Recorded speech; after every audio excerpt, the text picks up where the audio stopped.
Hello guys, this is Ray Chen. Today we're going to talk about when you purchase a mobile home park, what you should look out for, okay?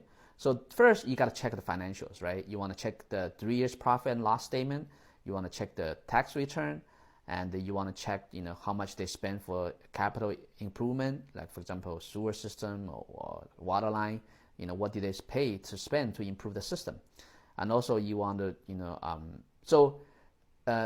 not this is an ideal situation because many of the mobile home parks, they are managed by mom and pop. Sometimes they may not necessarily have all these document financials, but you just want to get as many paperwork as you can so you understand the financials. And then the second thing you want to do is you want to check the physical items, right? You want to check the water well. You want to have a water well test. You want to have a sewer plant septic tank check, and also you want to check the repair list. And you want to have to perform an environmental report. You want to do an environmental check, right?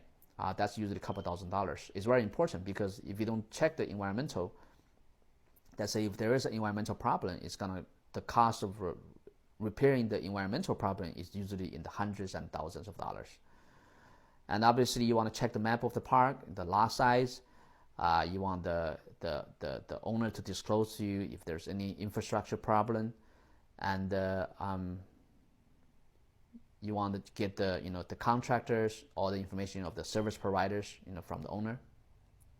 Also, you want to check out the local markets, right? You want to see the average monthly rent. You want to see how much competition is charging. You want to check the vacancy rate, and you want the profile of the local economy. How many major employers are there.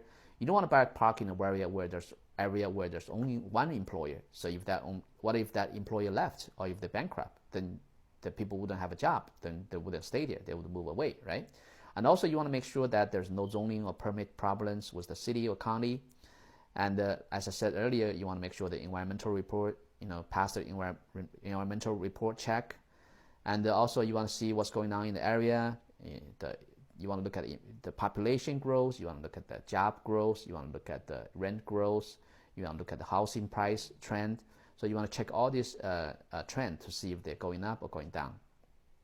Obviously, you want to try to invest in some location where all these criteria are going up, right? You also want to check for past compliance issues or past lawsuits. So that's what you want to look at. And also, you want to make sure when you check these items, you want to make sure put the most expensive items to the end. To the later part, because let's say the environmental check is very expensive. It's usually at least a couple $1,000s.